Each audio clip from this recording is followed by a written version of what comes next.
My name is Talia Miller, and for the first time in my life, I thought I was finally safe. 12 years of exhaustion, skipped holidays, and instant noodles had led me here, to the moment I signed the papers for my first home, a quiet yellow house in Silver Canyon Estates just outside Austin, Texas. The agent slid the keys across the table, and my hands trembled as I picked them up.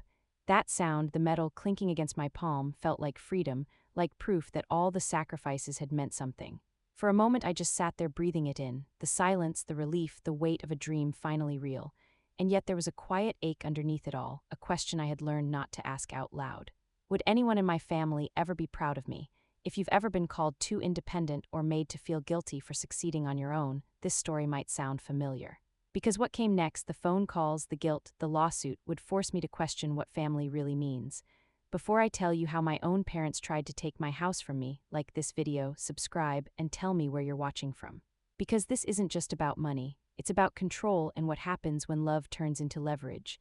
That night I stood by the window of my apartment, watching the lights of downtown Austin shimmer like promises I had built myself. I was 29, proud but uneasy, because deep down I knew peace never lasted long in my family. And I was right. The next morning my mother called. When my phone lit up with my mother's name, I already knew peace had an expiration date. It had always been that way. Even as a kid, I learned that my achievements were invisible unless they made Brianna look better. When I brought home straight A's, Mom would say, "Your sister's more creative, though." When I bought my first used car at 19, Dad said, "You should help Brianna learn responsibility." Every victory came with a shadow attached, her name. So when I saw Mom glowing on my screen, my stomach tightened. I answered anyway. "Talia, your father and I need to talk to you," she said, her tone clipped and formal, the voice she used when she wanted control. "Can you come by the house tonight?" I shifted the phone to my other hand, glancing at the half-packed boxes in my living room. "I'm actually moving today, remember, I told you last month." A pause. The kind of silence that said she hadn't listened the first time. "So you went through with that," she replied finally. "Talia, we discussed this, you should have waited." We hadn't discussed anything, she had decided.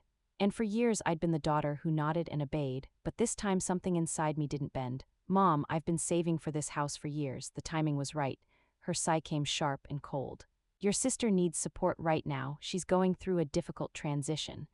Brianna was always going through a difficult transition, just another crisis for the family to revolve around. "I'll call you later, okay?" I said, hanging up before she could protest. I stood there for a long moment, phone still in my hand, feeling that familiar guilt crawl up my throat. The apartment suddenly felt smaller, like her disappointment had slipped through the line and settled in the air. By noon, I was hauling the last boxes into the rented moving truck. My friend Sophie Grant showed up with 2 coffees, her hair pulled back and that calm look of someone who understood family chaos too well. "Your parents helping?" she asked softly, handing me a cup. "Didn't ask them," I said. Sophie nodded slowly. "Good," she murmured. "Some help costs too much."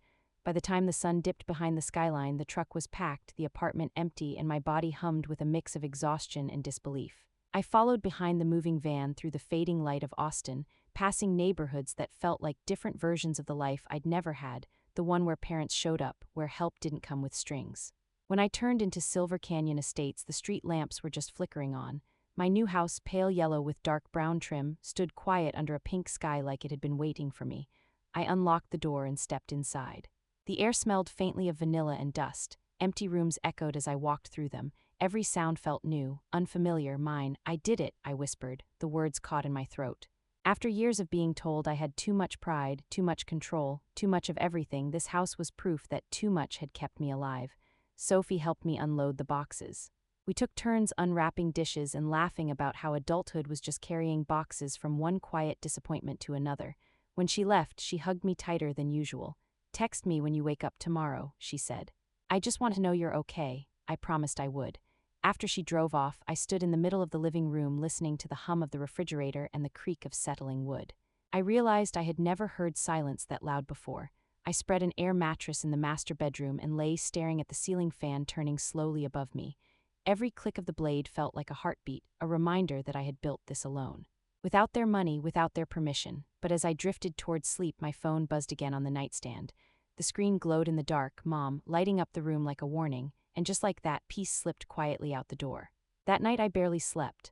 Mom's voice kept replaying in my head, calm, practiced, the tone she used when she had already decided something for me. By morning the Texas sky was pale and heavy, the kind that promised heat later and trouble sooner. I drove toward Westlake Heights with the deed folder sitting on the passenger seat, the paper still smelling like fresh ink and freedom. Halfway there, I almost turned back. But part of me wanted to face it to see how far they would go this time. The closer I got, the quieter the car felt. Even the GPS voice seemed hesitant, like it didn't want to give me the directions. When the gates of Westlake Heights opened, I felt that old tightening in my chest, the one I used to get as a teenager whenever I walked through their front door knowing I'd have to explain myself. Some places don't change. They just wait for you to forget how small they make you feel. Then their house appeared perfect, polished, suffocating, the kind of place where even the air seemed rehearsed. My mother opened the door before I could knock. Her perfume hit me like memory, sharp, expensive, impossible to breathe for too long. "Come in," she said. My father sat in his leather recliner with a tablet in his hand, glasses perched low on his nose. Brianna was on the couch scrolling through her phone, smirking like she already knew the ending of a story I hadn't started. "Sit down, Talia," Mom said. "We need to talk about your new purchase." "My house?" I asked. "What about it?" Dad set his tablet down. "Your mother and I feel you made this purchase without proper consideration for the family's needs." "The family's needs," Mom folded her hands calmly. "You have 3 bedrooms, honey. That's far too much space for one person. Brianna has been looking for somewhere affordable to live, and we think your house would be perfect." I stared at her. "You want her to live in my house?" Dad cleared his throat. "You could share. She'll pay you $400 a month." I laughed before I could stop myself. "My mortgage is $1,800. "You've always been good with money," Mom said gently. "You can cover the rest. Consider it an investment in your sister's future." Something inside me went very still. "I worked 12 years for that house," I said quietly. 2 jobs, every dollar saved alone. "And you want me to hand it to her?" Brianna rolled her eyes. "See, this is why nobody likes helping you. You think you're better than everyone because you like being miserable." The room went silent. Then Mom leaned forward and said the words that changed everything. "Brianna will move into your house." "No," I said. Dad blinked. "What did you say?" I said no. The word felt unfamiliar in my mouth but powerful. "Brianna is not moving into my house, not for 400. "Not for anything." Mom's expression hardened. "You're being incredibly selfish after everything we've done for you." "Everything you've done?" I asked quietly. "Tell me, Mom, what exactly did you do for me besides remind me how much easier I made your life by not needing anything?" Brianna stood up angrily. "Keep your stupid house, Talia. I hope you enjoy being alone." She stormed out. Dad looked at me with that familiar cold disappointment. "You're making a mistake," he said. "Maybe," I replied. "But at least it's mine." I walked out without another word. For 1 week my life went quiet, too quiet, no calls, no messages, no sudden knocks on the door, just the soft rhythm of a house learning my footsteps. On the 8th morning I opened my laptop to check emails before work. The subject line froze me. "Notice of civil complaint, Travis County Civil Court." At first I thought it was spam. Then I saw the names. Plaintiffs. Richard Miller SR and Margaret Miller defendant. Talia Miller. My breath caught. My own parents were suing me. Their claim said 20 years of food, shelter, and care entitled them to financial reimbursement. I stared at the screen for a long time before whispering the words out loud. "They're suing me." The rest of the story unfolded in court. My parents demanded repayment for raising me, but the truth was stronger than their accusation. With the help of attorney Danielle Hartwell, witness testimony, financial records, and years of evidence proved what my life had always shown. I built everything myself. When the judge finally delivered the verdict, her voice was calm and final. "Parenting is a duty, not a debt. The court dismisses this claim with prejudice. The plaintiffs will pay the defendant's legal fees." The gavel fell, and just like that, the weight I'd carried my entire life lifted. Outside the courthouse, I took a deep breath. For the first time, the air felt like freedom. Months passed, the house became a home. I fixed the porch, planted lavender in the yard. Adopted an old rescue dog named Rusty who liked sleeping beside the couch while I wrote in the evenings. One night, sitting on the porch watching fireflies drift across the grass, I wrote 3 simple lines in my notebook. "Truth doesn't punish, it frees. Boundaries don't divide, they protect. And peace, real peace, doesn't need witnesses."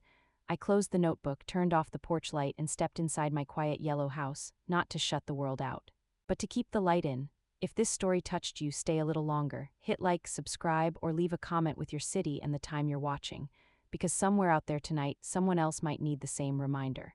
Peace is still possible.